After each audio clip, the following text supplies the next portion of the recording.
Hello everybody. Today's topic is going to be conspiracy, theorism, or rather the fact that the term conspiracy theorist has become a derogatory term to a degree, to some degree or other. Now, the question is, how did it happen? Why did it happen? And was it fair? So let me preface. Let me, start out by stating the following: there definitely are plenty of hypotheses, plenty of theories, plenty of suppositions that make no sense, including those that involve conspiracies of some sort or other. There's plenty of people who would tend to, who would lean towards inventing some sort of a fantastic script, fantastic conspiracy hypothesis to explain something mundane just because, because they are bored or for whatever other reason. Okay, with that out of the way, let's move on. Who is a conspiracy theorist?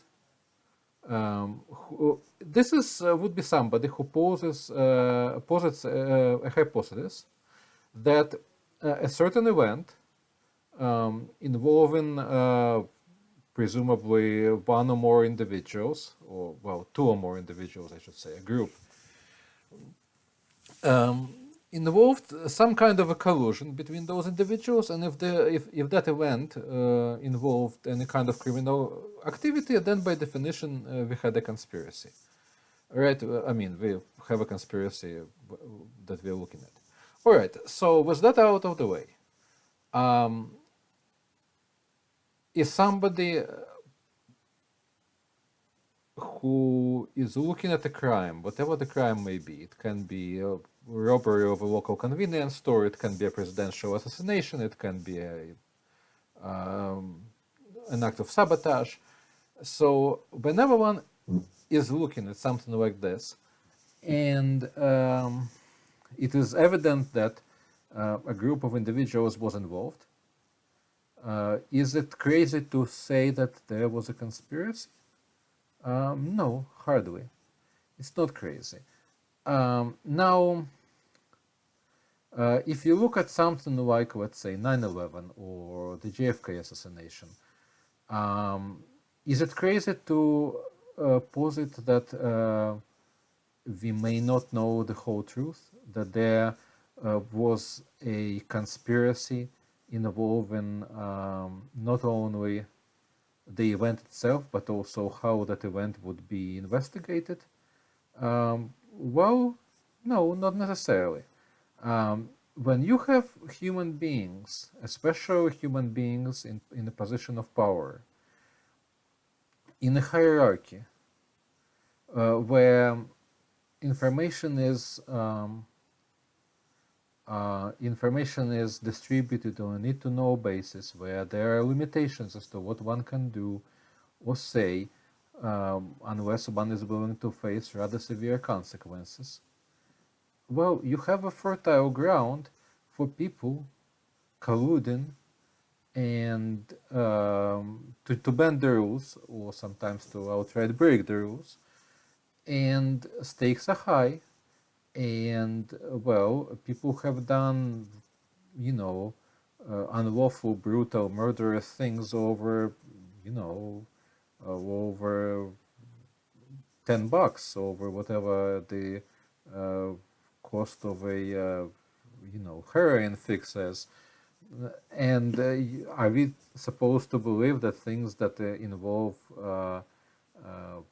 state powers, that things that involve massive privileges, massive amounts of money, of massive wealth, massive influence, wouldn't be sufficient motivation for an action of this kind? Well, that is, that runs counter to what the history and even, I would say, common sense teaches us. So how is it that the term conspiracy theorist has become a derogatory term. I think that is a massive propaganda achievement on the part of the state propaganda machine, of the global propaganda machine. This basically is a very effective tool for silencing people who are willing to look at events and dig below, what's right on the surface. There is no rational basis for it. Yes, there are people who posit all sorts of nonsensical notions, not only concerning conspiracies, concerning whatever the weather, concerning their neighbors, who they think are disrespectful, for even though they are not, people who are unhappy and stressed, and it's delusions of all kinds, are very common in life. Somehow this one seems to have been, the not so frequent occurrences when people posit clearly nonsensical, conspiracy hypotheses, have been blown out of proportion, have been conflated with situations where expecting, or suspecting a cover-up or a conspiracy makes perfect sense. Basically, this is a classic example of how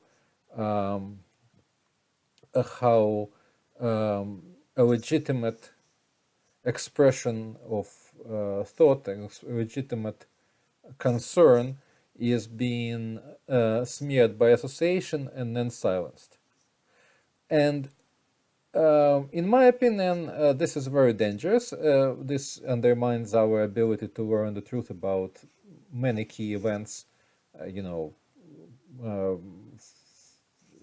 present, past, from the recent past, from not so recent past. And we should just do away with that notion. Yes, whenever there is any kind of uncertainty, and when powerful interests are involved, all sorts of dirty tricks are possible. Wherever you have hierarchies, wherever you have, closed societies, you have fertile ground for conspiracies to form. And it is ridiculous not to expect them to form, ever. I mean, one shouldn't jump to conclusions, but when evidence suggests that a conspiracy is likely, especially in an environment like that, more likely than not, you actually do have a conspiracy. So this was just a rant. This is what an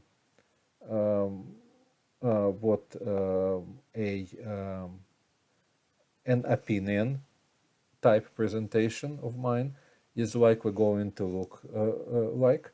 I am not putting any links, in the description. This is just a thought, just something that you might want to consider. So thank you for listening, and see you soon.